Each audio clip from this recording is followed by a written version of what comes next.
And now, it's time for another Dice Tower review with Tom Vasel. Hey folks, today I'm taking a look at Mess Machine. This is actually the second time I've taken a look at it.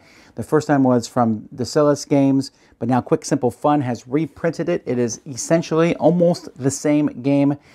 They've changed basically how it looks, the pictures and everything, really for the better. But if you've never heard of it before, I like this game a lot, and so I want to show to you how it works, and you can check it out. Because it doesn't look like a game that maybe you might be interested in, but if you were ever a kid, and most people don't do them as adults, but as a kid, you got one of those little puzzles where there was a thing missing, it was like 16 or 25 squares, and then you moved it around with your thumbs and got it into place.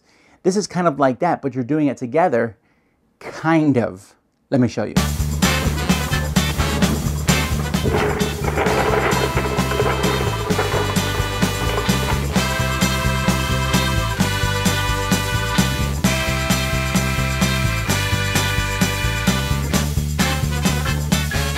You're going to pick which of the 4 puzzles you're going to do in this game. Each one has a different color background, so this one is the yellow one, for example.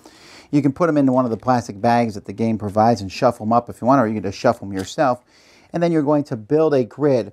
There's a star that you're going to have in the bottom right corner, so that's going to help as I make the grid. So I'm going to put them here. Now, I guess there is a small, tiny chance that the picture will be exactly right, but highly doubtful.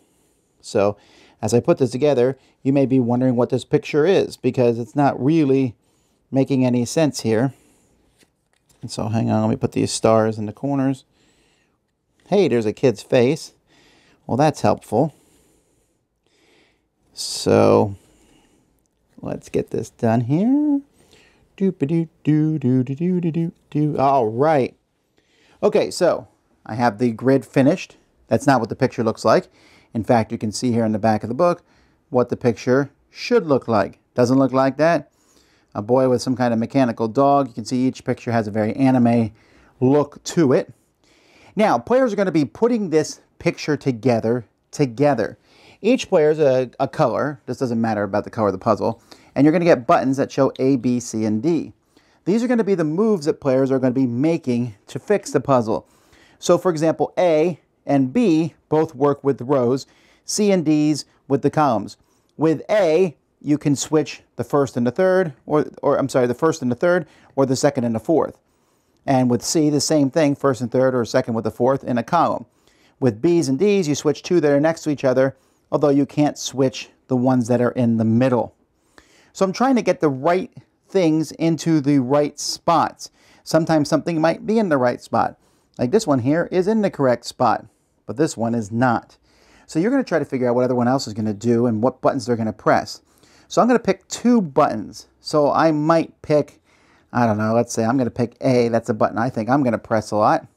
And on top of that, I'll put this token here that shows that that's my direct button. That's the button I think I'm going to press the most. And then I think other people are going to press B the most, so I put that one down. The other 2 buttons you place aside. All right, so no one knows what these buttons are. And then you just start. When it's your turn, a player is going to press a button. So I'll press A. Why not? I have A, and that lets me switch to first and third. So first I take an A token to show that I pressed the A button, and I'm going to switch this with this one here. So now, what the rules of the game say is that if, after switching, one or both tiles is in the correct spot, you get a point. Well, this tile, according to this, is in the correct spot. So me as the yellow player, I'm going to get 1 point for having that tile in the correct spot. And then someone else is going to go. So someone else might say, man, this here is in the wrong spot, and I really need to get it up here, but there's nothing diagonally, so I'm going to have to do some workarounds to get that there. So first I'm going to have to move this one and this one. So maybe they press the, that would be the B button. They would take a B token. And you keep going, all right? And you're just going to keep going until you solve the puzzle, or until you agree it can't be solved. Because see, when one of these buttons runs out, you can no longer use that button anymore. So if players agree that the puzzle is unsolvable, the game also ends. If you solve the puzzle and you make it look pretty, like one of these pictures, everyone's going to reveal these. And for each time you pressed the button that you put the direct token on, and you'll know this because you'll have the tokens, you get 1 point. Or for each time somebody else pressed the button that you said was the indirect button, you are going to get a point. And I'm sorry, for each one that you're going to get 2 points each time someone else presses that. So this one's more important. 1 point when you press it, 2 points when someone else presses the other button. If the puzzle is not solved, your direct button gets you nothing. And your indirect button only gets you 1 point for each other one that people pressed over the course of the game. That's it. You can play multiple times and add your points together if you want to play multiple puzzles. You can also play a harder level where there's a malfunction, where you'll roll a die, and based on the numbers that are on, you'll basically look kind of here on this little chart here. Some of the tiles will switch when different things happen, when a certain number of buttons run out. And in a medium game, there's 1 malfunction, and in a hard game, there's 2 malfunctions, which of course will mess the puzzle up more. But for the most part, that's how you play. What Mess Machine does is it makes semi-cooperative work. Semi-cooperative is a hard thing to do, right? You're all working together for a goal, but one person's trying to win. So this one does a good job at that because you're all trying to get the puzzle solved. If you don't get the puzzle solved, you'll still score points. So you got to keep that in mind. And the more pieces you get correct, the more points you get. You want to get a piece in the correct spot every turn if possible because it gets you a point. But at the same time, the buttons you're pressing might be giving other people points. So that beginning, when you pick those 2 buttons, you're like, I'm going to press this button a lot. But you know what? I think I'm going to put that in my secondary button because I bet other people are going to press that button a lot. So instead, I'm going to pick this button. I won't press this one as much, but maybe other people won't think that I'm going to press it. At the same time, when you're pressing buttons and you're switching tiles, you'll go, oh, I don't know. I really want to switch these 2 tiles because that will give me one of my button presses. But if I switch these 2 tiles, I'll get something in place. Or sometimes I don't have either one of those options. So what's the best thing? Am I going to help solve the puzzle a little bit more? Or am I going to just press a button that doesn't really do anything because I think no one's picked that one? It's kind of an interesting back and forth. Now, the simple one, you probably should solve the puzzle together.